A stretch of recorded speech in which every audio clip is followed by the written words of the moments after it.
పరిపాలన అనేది దోచుకోవడం కాదు, పరిపాలన సేవ చేయడం పరిపాలన.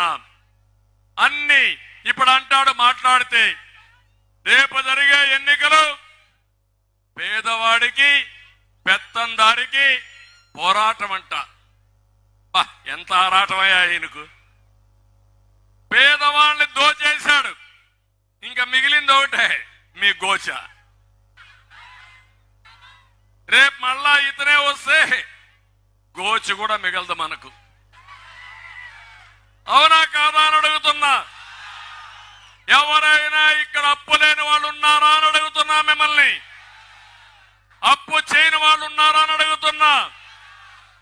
ఇతనిచ్చే బటన్ నొక్కుడు కార్యక్రమం ఎవరికైనా ఉపయోగపడిందమ్మా మీకు? పూర్తిగా వస్తా ఉందమ్మా మీకు?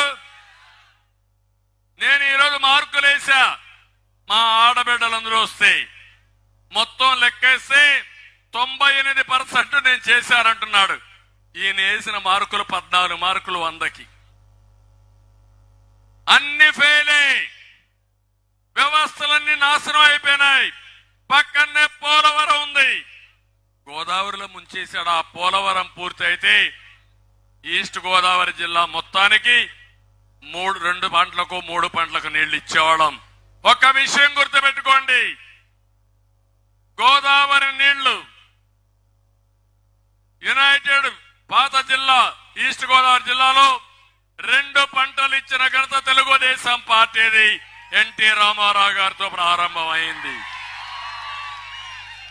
అంతకుముందు ఒకే పంట ఇచ్చేవారు, 2 పంటలు ఇచ్చి ఇవన్నీ మనం చేశాం. ఈరోజు దేశంలోనే ధనిక ముఖ్యమంత్రి ఈ సైకో జగన్ రెడ్డి.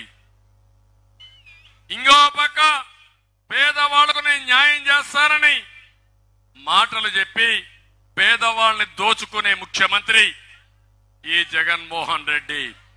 ఒక విషయం నేను చెప్తున్నా, పేదవాళ్ళకి ఎట్ట సేవ చేయాలి అనేదానికి ఒకటే ఉదాహరణ. నేనున్నప్పుడు 200 రూపాయల పింఛన్ని 2000 రూపాయలు చేశానా లేదా అని మిమ్మల్ని అడుగుతున్నా. ఎన్ని రెట్లు పెంచాను? 10 రెట్లు పెంచాను. నేను చెప్పా 3000 ఇస్తానని, నువ్వు చెప్పావు 3000 ఇస్తానని. అంచెల వారిగా పెంచుతూ 250, 250, మళ్ళా 250. ఎప్పుడు ఇస్తాడో 250 తెలియదు. దీనివల్ల మీరు నష్టపోయింది, ఒక్కొక్క వ్యక్తి ఒక్కొక్క పింఛన్దారుడు 30,000 నష్టపోయారు. నేను వచ్చుంటే 30,000 మీకు లాభం వచ్చేది ఒక్కొక్కరికి. అదే వ్యత్యాసం.